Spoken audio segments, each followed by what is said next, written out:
How's it going? Welcome to Zoned.Live. So I finished watching Pacific Rim The Black yesterday, and in doing so it's only natural that I thought I'd share my opinion on the series with the wonderful faceless internet. Hey, don't forget to subscribe so you don't miss any future Netflix has a penchant for going really hard in on copyright claims when it comes to media that it knows is bad. So, just a little heads up, moving forward in this review, you might see my handsome face dotted in awkward places. That's to avoid that copyright claim.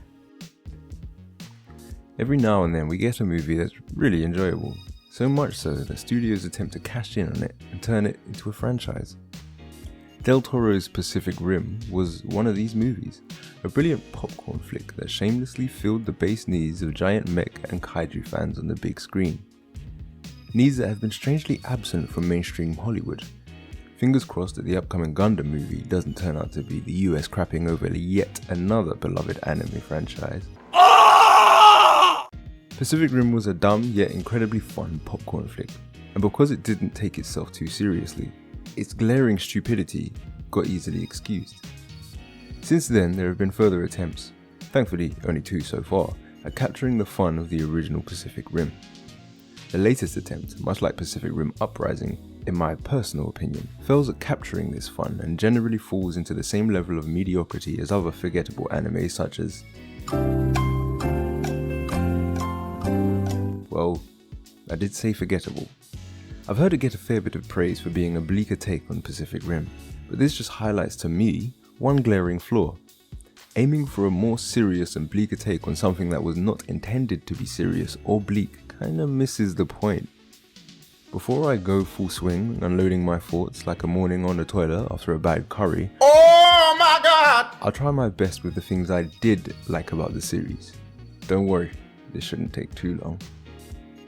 The pacing of the series isn't awful, at least it tries to keep things moving and keep us entertained by having things always in motion. However, this is at the detriment in some cases, but I'll elaborate more on that later. The Jaeger and Kaiju animation is pretty good. The animators at least know how to work the minor intricacies of a giant robot, although, well, I said I'll hold off on the shite talk, but I'm already done with praise.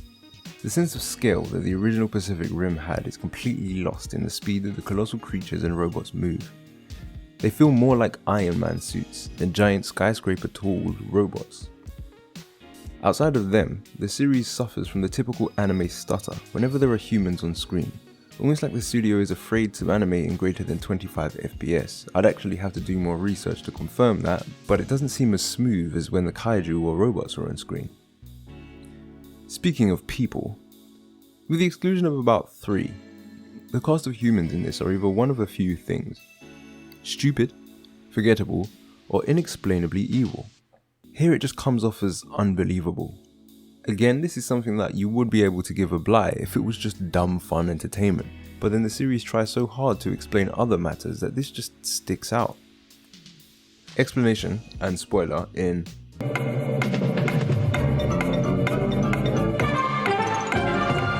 So the main villain, Shane, is the leader of what seems to be a Mad Max inspired community of gun-toting arseholes.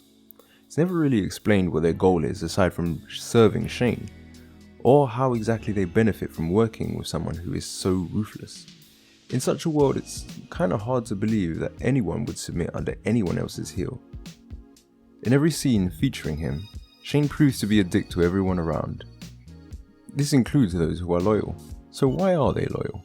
His men are disposable to him, even his right-hand woman seems to want to undermine him at every turn, and this is before she even finds out that he's with her brain.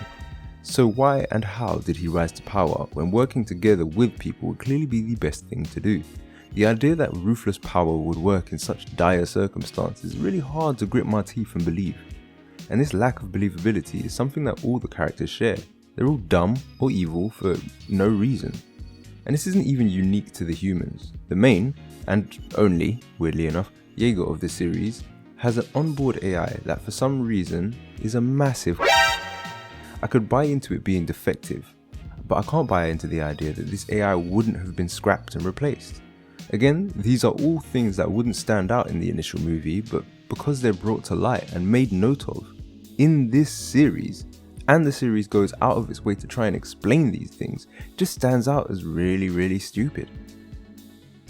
Earlier I said that the pacing isn't bad. Now I mean the pacing from the start to the middle of each episode. When it comes down to the end, it seems like each episode ends abruptly. I get the feeling that this was written as a movie, and probably would have been better off as one, but then inexplicably split into a series. The show also tries to reach for emotional beats, and due to it being such a short series, none of these really hit the mark. They all come out of left field, and with the exclusion of one, they usually include characters we aren't really given enough time to, well, want to care about.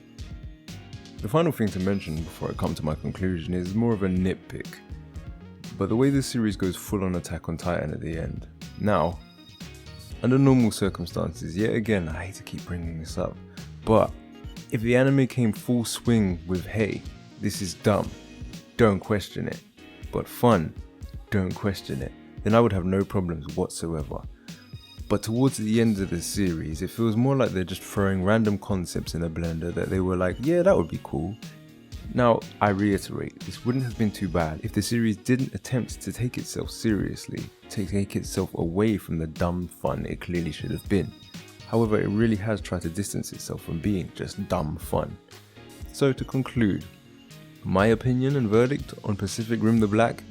It's mediocre. Watch it, sure, I suppose it's entertaining. Just don't look at it intellectually, look at it as anything more than yet another studio cashing in on the fun that was Pacific Rim. It's better than Uprising, although that's not really hard to do. But it doesn't quite make you go all giddy and fun like the original Pacific Rim does. In fact, I'd put this on par with one of the lesser Bayformers movies. Anyways, yet again, thanks for watching and listening to me blabber on about yet another thing I found mediocre at best. I've been AMegaByte, and this has been Zoned.Live. Bye.